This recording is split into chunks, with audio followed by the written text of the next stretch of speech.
obuhingi n'oburiisa mbukushyirwaho orwezo rwa Crop Champion.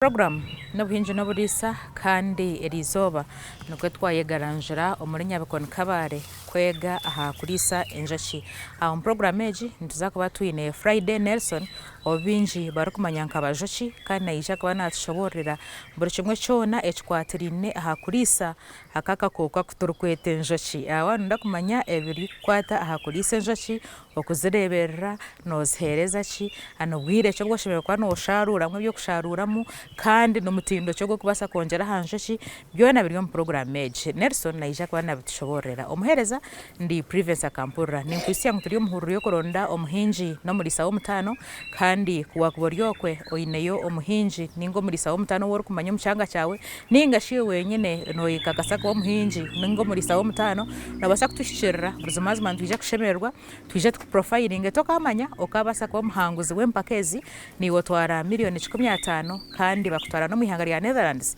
obaasa kugira ebintu ebi wayegayo oija obigiita aha famu yawe. Mbwenu reka tutambure n'abajoki atushoborere byona ebiri kukwata aha njoki, atushoborere nki ekyarikwiha omu njoki kandi n'omutindo ki ogwabasize kugiita aha njoki. Iwe kyoine kukora toine kuruga program egi mpaka tugihendiire. Reka tutambure nawe twege buri kimwe kyona ekiri kukwata aha njoki.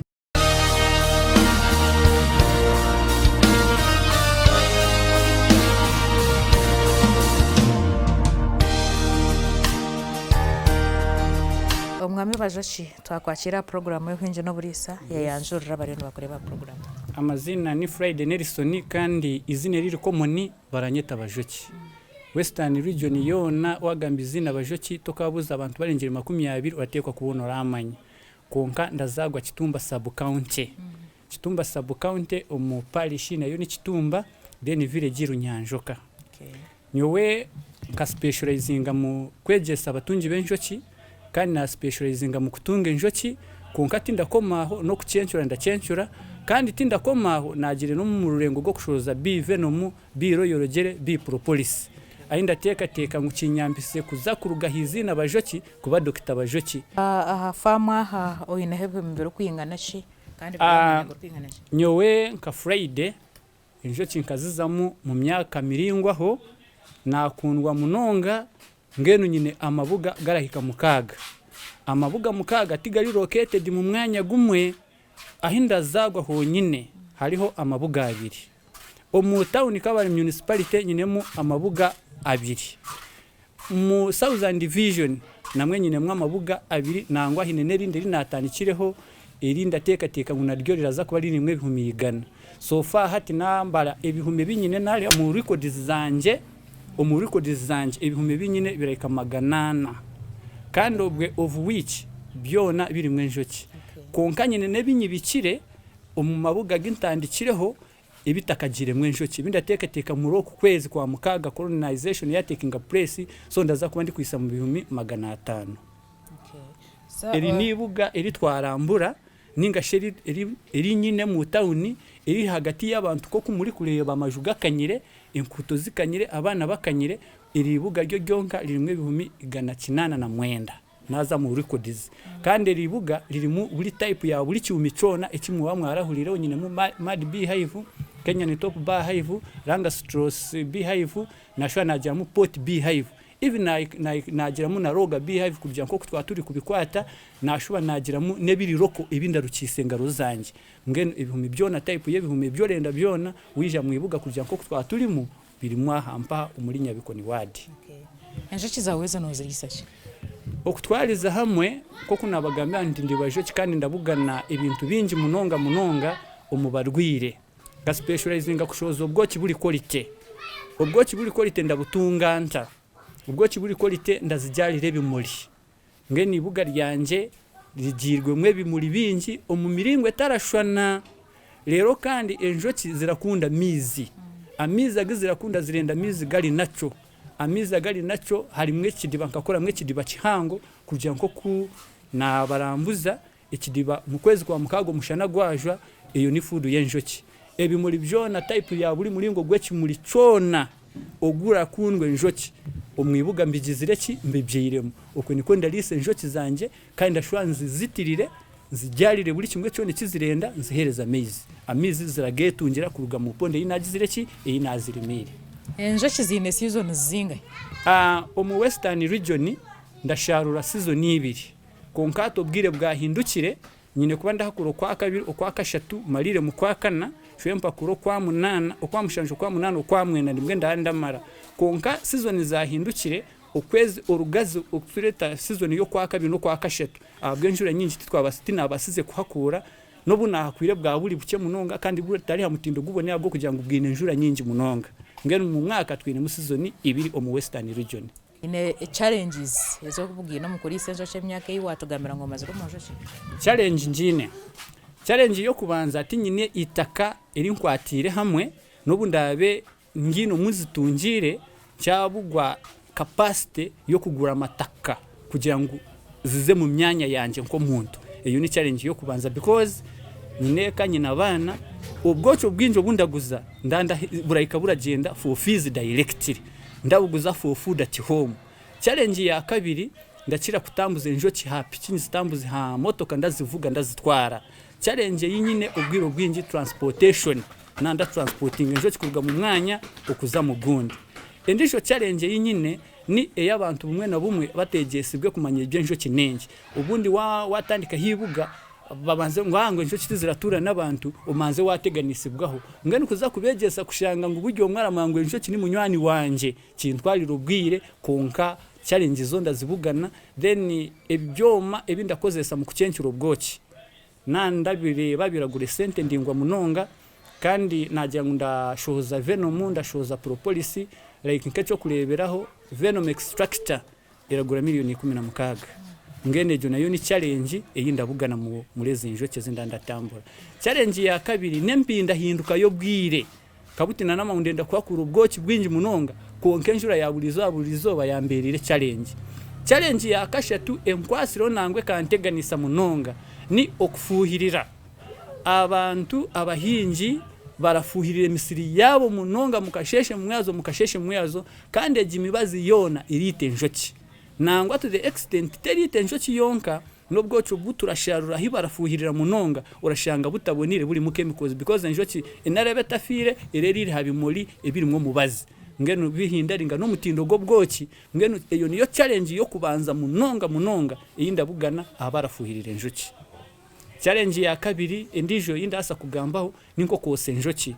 ubwawireho bakosibuga abana bakazamo bari kuhananuzibwa kuhakura bayosibuga egyari 1200 byona byasa byagira ki byawaho konka tinda basi kugira ngo ndihise ningashi nyitabantu hata hindagambira ibuga na renew wingire nagarwize mwe bindi bihumbi ngene jo nayo ni challenge yo muriro gwe cyago kwa munana ukose ibihumbi byitu by'abatunji enjo cyeze naheza kutega ibihumbi yanje ninzitunga ntane ziza muzito mu cyumi cyanje kandi zireberana eco kubanza cya byona nangwa kankushese barajya ngo itwa bibi kitwine mibazi ninga shitura rugenjoki inga omwibiki murungi urora amanyaji njoke kera kunda nekera giraki nekeranga ngeno obane cyumi kiri roko obane kiri modern obane pot beehive ecumi cyo ukemeye kuba comire ukihomeje cyome kurungi munonga wahezote mwaka hoho cotere ukishakaleje uze kukibika abantu abinji tibaramanya season zo kwibikiramo enjoki zine swarming periods ngene cyumi cyo waza kukiboneza je kibonire kurungi munonga comire je ukishakire ukacotera omu swarming period turatugine ukwa mukaga icumi wakibika kiratekwa kugira ki kutahira nangwa nayo wokire toka kitamwibuga namwe kiragira ki kiratahira hariho kwibika kandi hariho na sighting no kwibika then apiyare nibuga ryo ratungira muki enjoki mbweno hanyuma enjoki zawe kuzibona uragira umwanya ugwazirondera ugutureta nguni apiyare ninga shefamu yenjoki enjoki zawe zitekemo okay aha famu ya waha inoko kubika bitabo bya famu yawe records za famu yawe okutwariza hamwe na hati ya ndakuwa record ukunda sharura nyine bitabo ebiroreka entasa yo bwoki ebihume byatahamu ogu mwaka kundaje ngu na ibike bihumi 10 ndakora record naeza kukora record even ndakora nobwocho bunatasa nobwocho bunaguza nobwocho bunacencura then habwo kugira ngo twine season 2 mu mwaka hati nyo mwaka gwagurawa ndakompilinga report ubwocho bungurize obuntahize obundire kinyambe kumanya yaba nkozi rero sininga yaba ngobire ngene buri kuzamwibuga nahakura nangwa ateka an example in here there is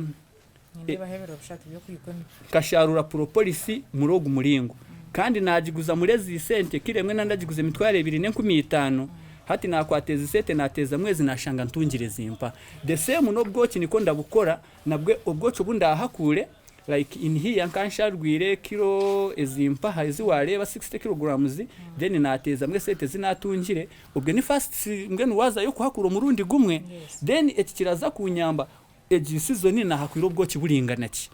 hati naramara season ndagita then manye nagobire ningati nagobire so buri kuza kuhakura ndapima ubwoco bunahakura then mpandike na nabandasharwa venom ninga propolis ndamanya na sharura propolis ringa naki ninga vone miringa naki mpandike akwana ntandikire tindamanye ya nagobire kujya season ko kuyabire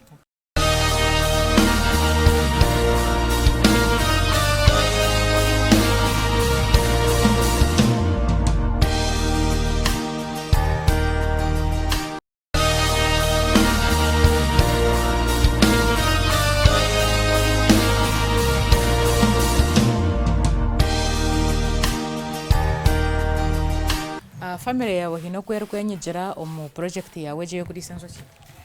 nyine kutwariza hamwe nyina abana mwenda bona barega muri abo bana mwenda uwizara rya kashatu no mwishibara mweta kankunda babura abasize kuba uwa kabiri umu South Western region umukutunga enjoki ninga okumanya kwibika enjoki nyine mwabojo umwoje ari musini ya 2 hata indagambira aine 2028 ebyeye mu mana geye nyine mwaka harake cya kashatu kayisize 300 ngenu omukwegure enjoki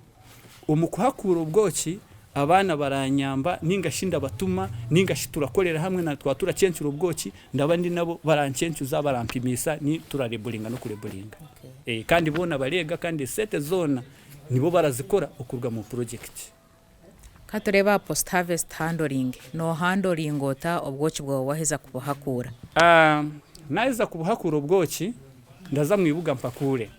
twaturi mwibuga turatwine e bucket zitweta nguni airtight buckets airtight bucket turatamwe ubwoki ubwoki burakurura umwika ninga sho muyaga amizi kuruga mu mwanya ngeno ubwoki naiza kubuhakura ndabufundisize mifundisize rakwataho then mbutware mu store mbupime then bwaburo bwo kucencura na bwenyencha karinsi benda bucencura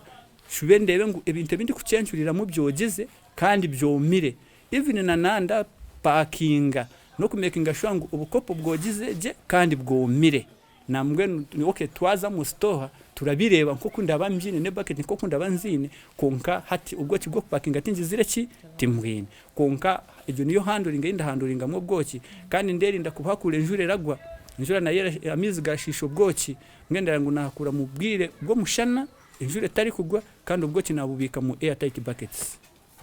hino mutindo gwabaze gita famu yawaha omutindo gumbasize kugitaho kubanza nkanyine roko beehive konka umutindo gweyonjire onokura ngo ati harimo mad beehive yetali ya buryomwe kandi yinarebire mu zindi districts kabasa kuimprovinga umurogo muringo so hati nyongiremo Kenya ni top beehive mad beehive na pot beehive nigwo mutindo ugunyongire kandi habwoki wawe ubwoki bwanje umutindo gumbasize kongeraho ntwire ndaguza ubwoki buri roko konka hati mbasize kuguza ubwoco uburengiraho ubuparkingire mbwenu bucencwire okubanza naraguza mu beyi nabona konkati nyine fixed price inda jangwa kakopo karagure sentezi ngenu hatogwe mutindo nabwe gweyongireho akatari ko bwoci wawe no kiyanka nebinde bintu byo kwihomoje nko kunana kugambira ntinyowe nka specializinga mu kwegesa abandi ndatambura munonga ndatambura mu Western region even beyond even na rugire Kenya karugaho Rwanda habwe shonga yenjoki ngeno kunda ndagenda baranyeta bajoki nakatare niko kagizire ki niko kare eshonga ya kabiri ka specializing akuguza ubwoki buri quality abantu bararuga hero bije direct kuronda abajoki ubwoki bw'abajoki burashoki ubwoki bw'abajoki tiburi mwendijo organic yone ndabuguza nko kubugizire ki ko kuburi ngeno ubwoki bwanje akatare kagizire ki kariho to the extent ne sente barasindika hasi mu barendo ubwoki tabugizire ki tabwene so nka specializing akuguza quality hane. Famu yawe ji nogikoresa utakurinda ebyo buhangwa bwensi. Famu yanjeji iyo rareba nko kuwagireba ndagibyaramu ebimuri ebindamangu injoki ziragira ki zirakunda kandi njitire mu nekidiba ecyenjoki kuliramu ebyo byona nebiralinda ebyo buhangwa hakuba biralinda injoki zanje tizirateganisa abantu tizirateganisa abanibaza bituri nabo ngeno ebyo buhangwa niko bibasize kundinje injoki ukwika mutindo guzemerire. Fameji ino kwegasira abantu abaje hinguririze community benefits ndagira ngo fameji wareba abana nko kubanyirunzireho owakorora wena owalibwa munda wena baje kikundenda ko kiko mubazi nangwa to the extent ine nabaratwara n'ubwabusha batampire ki eseni ngena bingi bagiganyigwemo omuno mu bana n'abantu abakura barasa nabine arusazi abingi nandagenda immediately baranyemereza barampe biconjo barampe akasete mpe abana fizi ngene community ganyigwemo munonga abanyo bushira bwenturire ubwoki barabara mayango barabwiya muleji family jimpa ngene ji family friendly n'abantu abo kugira ngo bari hamwe products nyingi kandi barazikozesa on the free basis sometimes. Katureba hakurinda ebishikirizo kwiko mu famu ya biosecurity ni bintu cyebyo ina ha famu kurebeka ngo warinde injoki zawe obutatunga burwira ituzo njoki nizirwara injoki zirarwara eco kubanza zaganda zirarwara koko waganda ukarwara nazo zaganda ziragira ki zirarwara kuziraganda munonga zibugwa mani zirwara ibikoko bizirya ibyo tiyaba challenge then nyowe nko muntu ndazirindanta ndamakinga sure ngo nazibikira ibyo kuriya ukuhinga bimuri bingi okurangu zina mizi go kunywa ekindi ndamakinga sure hariho sign post nko kumwareba no kushanga mureri ibuga otikirizibwe kuzamu fine neji ekindi makingire sure ngo ibuga nari zitirira to the extent ine na hentamera giraki iraraba tine naho mwana raraba nakozesa barbed wire nakozesa bitebye njoki zirakunda kuzitira urugo mwe ndateka tine muntu wena uratamparinga ibuga hakuba bingi bari aware kandi ibuga bararimanya. Katureba innovations na naho kureba famu yawe omyaka 5 kwija twazagaruka famu agent za kushanga enteka yanje ndikwatagana na government kandi ikindi ateka mu kiri mu process bihumi ebinyine hano omu 5 years tukamuninga just 1 year ndikuteka kuba nyine mwe bihumi 500 hano honka ndikuteka kuba ndaza kuba ndasharura propolis ni product iraruga mu njoki aza etarashozi bwa buryo mwe mwe ndikuteka propolis yagirira katale kingi kandi abantu bagikunzire munonga mwe ndenda ngo egifamu mu myaka 2-5 mbenda shoza kilo ziraika 30 muri egifamu mu myaka 2-3 kandi ateka nyine kuba nice ngwe 500 nahandi mbyine konke gifamu habo kugira ngo iri mu municipality being a demo farm ndenda ngo ebe arrange za mutindo murogo muringo nije kushara propolis nshange nyine kilo zirarenga 30 ubwo hateje famu ne kutahizeta season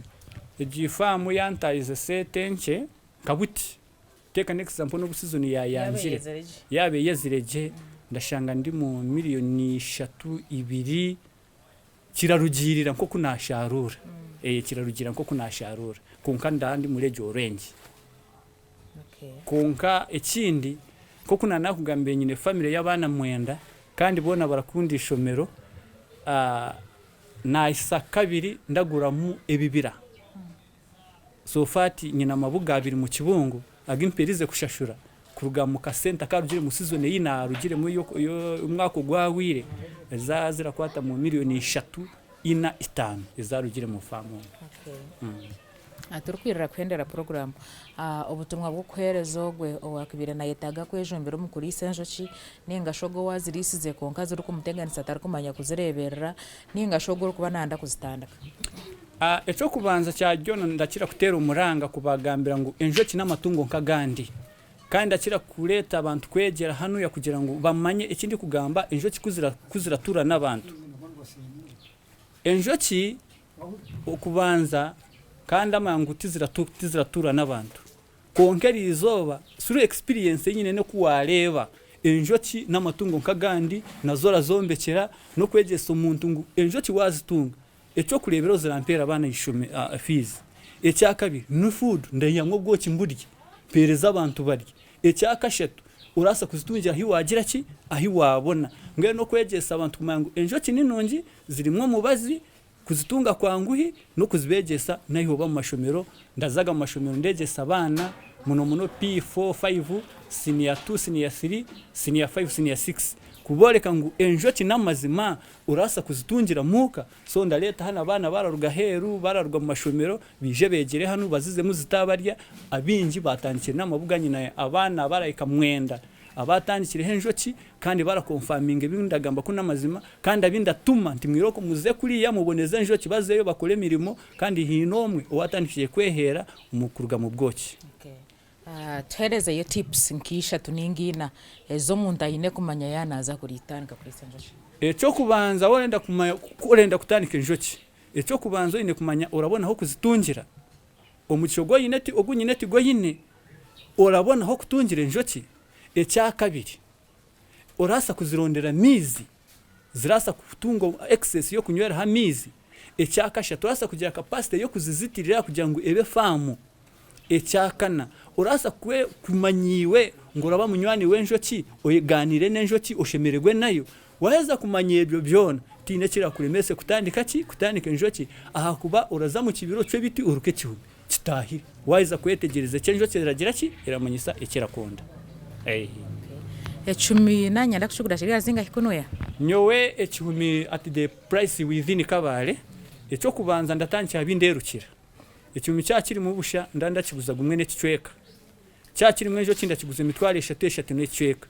Kenya ni top bar hive eragura eri mu busha imitwaro 8 mwenda yabere mwejo kinda kiguza imitwaro 12 Langastros eragura imitwaro 15 yabere mwenjo kinda jiguza eragura imitwaro 15 yayire mwenjo kinda jiguza imitwaro 16 18 Roga B hive eragura imitwaro 5 yabere mwenjo ki yabitari mwenjo ki nayo ndajiguza imitwaro 3. Echuru kuteletera omutindo gobwoki gwacukuka munonge birebe nico ki. Echira letera omutindo gobwoki gwacukuka muri obubwire ningashi ejimyaka ebishaka byenjoke bingi cultivation ningashi okutema kwebisharara okutema kwe miti yona kushanga batema ko mwanya gwene biti byawamo enjoki ziratunga umutindo gubonire go bwoki then okufuhirira tikuri kutuhereza kutuma twatunga ki umutindo go bwoki.